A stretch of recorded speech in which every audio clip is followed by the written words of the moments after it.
ওটা কি দেখি তো। আরে আয়নাটা হাতে করার সঙ্গে মনে হচ্ছে যেন আমি হাওয়ায় উঠছি।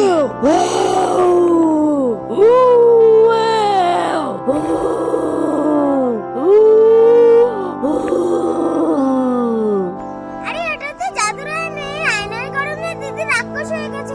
এখন আমি ওর ভাবে কি করে ফেরাবো? আরে এটাকে দেখি তো।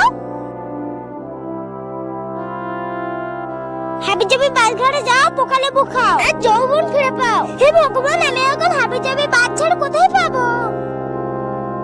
এই সেই পাশে বাগান, আমি এখন লেবুটা কোথায় খুঁজে পাবো?